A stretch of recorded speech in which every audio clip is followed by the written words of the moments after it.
મંડળનું નામ પાઘડીવાળા યુવક મંડળ રાખવામાં આવ્યું છે. તો હવે આપણે પાઘડીવાળા મંડળની જોડણીએ સૌથી મોટી સેવા છે. આવું ભગવાન કહેતા હું નથી કહેતો જરાય. ને ઈ બધી પ્રશ્નની વાત થવા દો ને. તમારા ઓછા છે તમારા સાંભળવાના અવાજે કાર્ય કરે છે. શા માટે? કારણ કે એને લોકોને મળી અને બધા જ લોકોનું કલ્યાણ કરવું હોય છે, એટલા માટે એ વહેતા જાય છે. તેમાં પાઘડીવાળા યુવક મંડળ છે ને, એમને પોતાની કોઈ ઓળખ મોટી કરવી નથી, પણ સમાજની સેવા કરી અને એ પોતે હંમેશા આગળ જતું રહે છે. એટલા માટે આ મંડળનું નામ પાઘડીવાળા યુવક મંડળ રાખવામાં આવ્યું છે.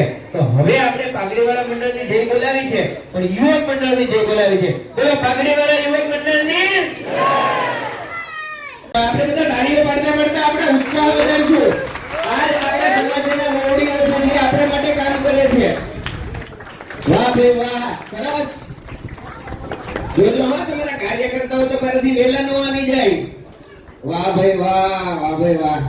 આ આપણને એવું શીખવાડે છે કે જ્યારે તમે બધા એક થઈને કામ કરો છો ને, ત્યારે કોઈ પણ કાર્યને તમે પાર પાડી શકો છો. આવો આવો, પાછા આવી જાઓ. વેરી ગુડ, વાહ ભાઈ વાહ. જો આ બધાનું સંકલન કેટલું જોરદાર છે, એકબીજાની સાથે કેટલો મેળ પડી ગયો છે. વાહ, સરસ, વેરી ગુડ. આને કહેવામાં આવે છે ટીમ વર્ક. અંગ્રેજીમાં એક સરસ કહેવત છે કે a single person can never win, always a team wins. એકલો માણસ ક્યારેય ન જીતી શકે, ટીમ જીતે છે. એટલે પાઘડીવાળા યુવક મંડળની ટીમને ધન્યવાદ છે. વાહ ભાઈ વાહ, સરસ. તાળી પાડો, તાળી.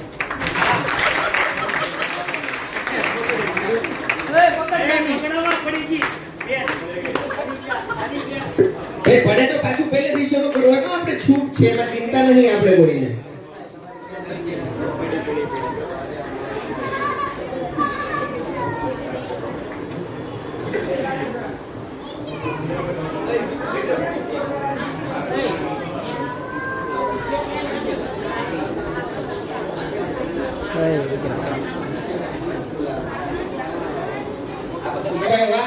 ખૂબ ધીરજથી ગંભીરતાથી કાર્ય કરી રહ્યા છે, પણ ખરેખર કરી રહ્યા છે.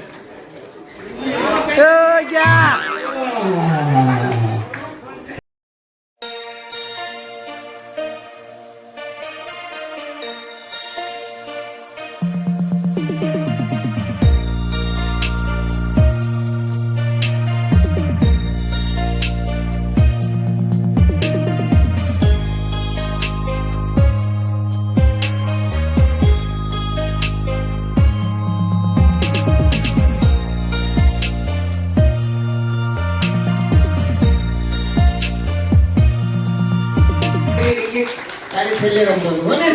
વાહ, સરસ. મને જીતુભાઈ એવું કીધું હતું કે હરિભાઈ આપણે બધાને કંઈક આપવું છે, પણ સારું લાવજો.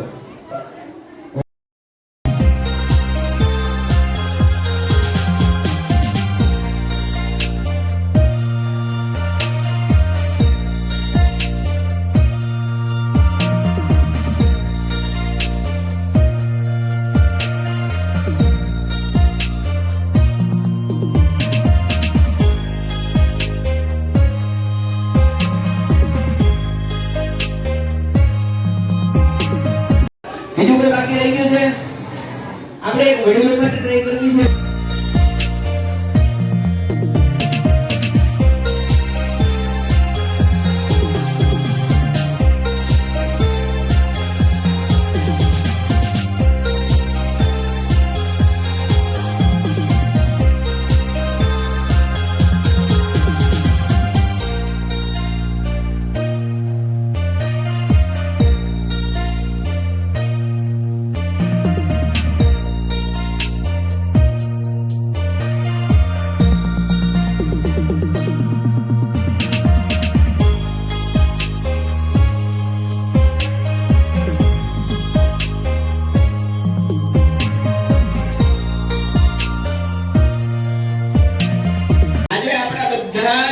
ભાઈઓ અને બહેનો છે ને, બાળક થઈ ગયા.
ભાઈ લીંબુ ચમચીની પહેલી ગેમ એ લોકો જીતી ગયા છે.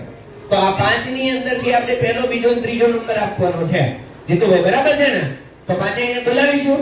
આ પેસેજમાં છેલ્લે બેઠા છે એ બધા અહીંયા આવી જવાની જગ્યા છે.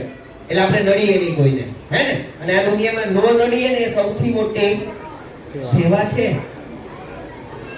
આવું ભગવાન કહેતા, હું નથી કહેતો, જરાય આવી જાઓ આગળ. જરાય આપણે કોઈ કઈ નહીં રાખવાનું. હા ચાલો પાંચે આવી જાઓ. હા હવે આપણે આમાં જોઈ શકીએ આ પેઢી, આ પેઢી, આ પેઢી ને આ પેઢી, પહેલી, બીજી અને ત્રીજી ઘણી પેઢીએ ગાળે રમશે. હવે તો આપણે બધા એક વખત તાળી પાડીને એમનો ઉત્સાહ વધારવો જોઈએ.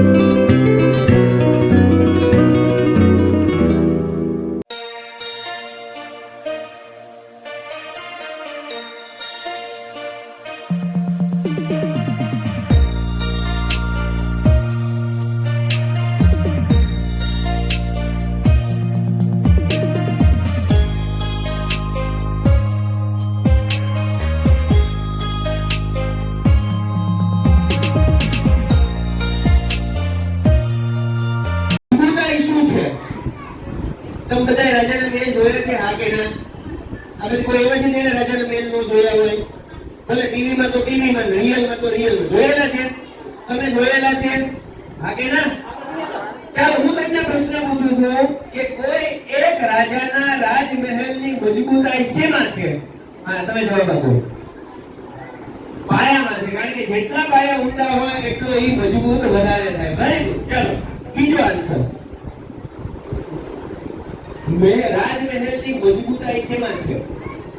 રાજ્યમાં છે. બરાબર. રાજ્ય જેટલું મજબૂત એમાં ઘણી બધી વસ્તુ આવે. ફાઇનાન્શિયલ હોવું જોઈએ. ચાલો હા બસ તમે બોલો. રાજ્યની શું કહેવાય? આપણે પ્રશ્ન શું હતો? કોઈ પણ રાજ્યની રાજમહેલની મજબૂતાઈ શેમાં છે? ચાલો બોલો ફટાફટ. આ બાજુ શર્માવાનું નહીં આજે. હા બોલો. પ્રજામાં છે. બરાબર છે. કારણ કે પ્રજા જેટલી આગળ આવશે એટલું જ રાજ્ય આગળ આવશે. તમારી દ્રષ્ટિએ સત્યમાં જેટલું સત્ય હશે એટલું જ એ રાજ્ય આગળ આવશે. Very good. હા તમે અંધેને પાસે આવો તો આમ જોઈ જાય કે હા મારે હું તમારી આમ જોવાનો જ નથી. હું જોઈ તો પ્રશ્ન પૂછો તમે મને. ચાલો ને આપણે બોલવાનું છે. બોલો. રાજામાં છે. કારણ કે રાજા જેટલો મજબૂત હશે ને એટલું રાજ્ય મજબૂત થશે. આપણે તમે કહો શેમાં ને? ઈ બધી વસ્તુની વાત થવા દો ને. અમારા ઓછા છે તમારા સાંભળવાના અમારે. ચાલો આ બધી કહીને બરાબર જવાબ. એક જવાબ કોઈ નહીં. એટલે ભાઈઓ સૌથી વધારે વિચાર કરી શકે. હા બોલો. નીતિ બતાવવા છે. Very good. બહુ સરસ. ફરીથી ચાલો ફોન કરો. હા સાહસમાં છે. કારણ કે જેટલો રાજા સાહસી હશે એટલું એનું રાજ્ય આગળ વધી શકશે. પણ સાધુએ આવો કોઈ જવાબ રાજા પાસેથી અપેક્ષિત નહોતો રાખ્યો. રાજા એવા તમારી જેવા બધા જવાબ દીધા હતા. પણ એ સંતે એવું કહ્યું કે રાજા તારા રાજ્યની મજબૂતાઈ અત્યારે તે જે ચણતર કામ કર્યું છે ને એની વચ્ચે તે ઈંટ મૂકી છે. પહેલાના સમયમાં પથ્થરનું કામ ચાલતું હતું. તો જે પથ્થર મૂક્યા છે ને એ પથ્થરનું જોડાણ એ જેટલું મજબૂત હશે એટલું તારું રાજ્ય મજબૂત હશે. એમ મારે તમને બધાને કહેવું છે કે તમે બધા જ છે ને આ પાઘડીવાળા યુવક મંડળની શું છો? ઈંટ સમાન છો. તમે એકબીજાની સાથે જેટલી મજબૂતાઈથી જોડાયેલા હશો ને એટલું આ પાઘડીવાળા યુવક મંડળ આગળ થવાનું છે. અને એ અત્યારે આ બધી એકતાને લીધે તમારા 7 વર્ષ પૂરા થયા. હવે મારે બીજો એક પ્રશ્ન પૂછો. સાથે થોડી વાત થાય છે પછી આપણે ગેમ ચાલુ કરીએ. પછી મને કોઈ એક જણે પૂછ્યું કે તમે પેલા પાઘડીવાળા યુવક મંડળમાં પેલું સમૂહ લગ્નનું સંચાલન કરવા ગયા હતા તો આ પાઘડીવાળા યુવક મંડળનું નામ પાઘડીવાળા શું કેમ રાખ્યું છે? બીજા કેટલાય સારા નામ છે. કોને ખબર છે? પ્રમુખને તો પૂછાય ને, એને ખબર જ હોય. મારે તો તમારા બધા પાસેથી સાંભળવું છે કે પાઘડીવાળા યુવક મંડળનું નામ પાઘડીવાળા કેમ રાખ્યું?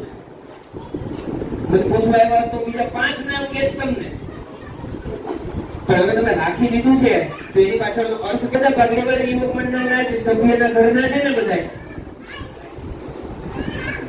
હા ને?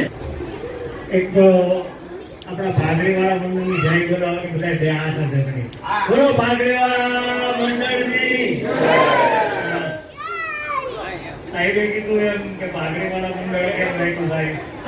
જો કે મને બહુ એક્સપિરિયન્સ નથી, પણ હું મારી શક્તિ પ્રમાણે કહું છું કે આપણા સમાજમાં લાલા બાપા અને જાગા સ્વામી થઈ ગયા ઘણા વર્ષો પહેલા. સંત કહેવાતા હતા કે જેમની સાથે સ્વામિનારાયણ ભગવાન સાક્ષાત વાતો કરતા હતા. કારણ કે આપણા મોચી સમાજને તો પેલા શું છે, તુચ્છ ગણતા. બરોબર છે? એટલે આપણને ક્યાંય લગભગ ગ્રામ્ય વિસ્તારમાં ઘણા મોટી ઉંમરના બહેનો છે એને ખ્યાલ છે કે આપણા સમાજને તુચ્છ ગણતા. ભાઈ ક્યાંક જમવા જવાનું હોય તો આપણને બહાર બેસાડતા, ક્યાંય મંદિરમાં જવું હોય તો આપણને ન જવા દેતા. અને હવે તો જમાનો પલટાઈ ગયો છે એટલે બધા આપણે એક પ્રકાર થઈ ગયા છે. કારણ કે સરકારે જ આપણને હવે એસટીમાંથી કાઢીને ઓબીસીમાં લઈ લીધા, એટલે થોડોક આપણને ઊંચો દરજ્જો સરકારે આપી દીધો. જોકે વધ તો સારું હતું, આપણા બાળકોને હેરાન ન થવું પડે ગવર્મેન્ટ જોબમાં. એટલે અમે પાઘડીવાળા મંડળ એ માટે રાખ્યું હતું કે આપણા સંત શ્રી લાલા બાપા અને જાગા સ્વામી જે માથે પાઘડી ફેરતા હતા ને, એના હિસાબે આપણને એમ થયું કે આપણે પાઘડીવાળા યુવક મંડળ રાખીએ. અને તો જાગા બાપાનું લાલા બાપાનું નામ બેયનું એક સાથે લેવાશે કે પાઘડીવાળા યુવક મંડળ. બોલો તો આપણે એમ કહેતા હતા જાગા સ્વામી કે લાલા બાપા, બે અલગ અલગ બોલું. પાઘડીવાળા મંડળનું કહીએ ને એટલે આપણે બે આવી જાય, એટલે આપણે પાઘડીવાળા યુવક મંડળ. રામાયણની અંદર રામ ભગવાન અને સીતાજી એ બહુ એક સરસ વાત કરે છે કે આપણે છે ને ભૂતકાળને ભૂલી જવાનું અને વર્તમાન જે છે ને એને આપણે આગળ લઈ જવાનો છે. એમ ભૂતકાળમાં આપણે તુચ્છ હતા, સાચી વાત છે, એમાં જરાય ખોટું નથી, પણ હવે તો આપણને સમાન હક મળે છે, બધી જગ્યાએ આપણે સમાન છીએ, તો હવે આપણે આગળ લઈ જવું છે.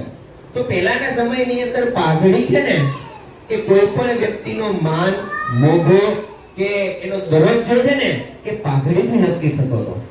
અને આપણા બધા જ સંતો છે ને એ શું પહેરે છે? પાઘડી પહેરે છે.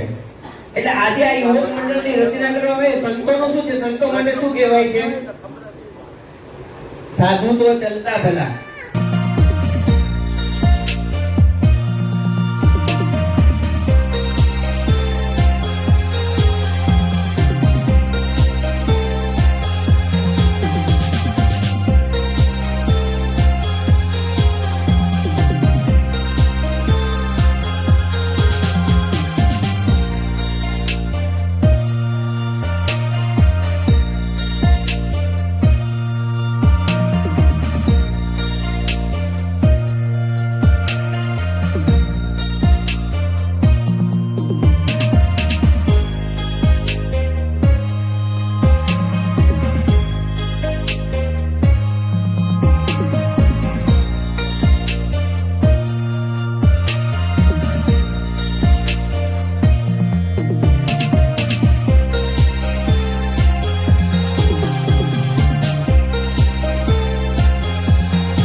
છે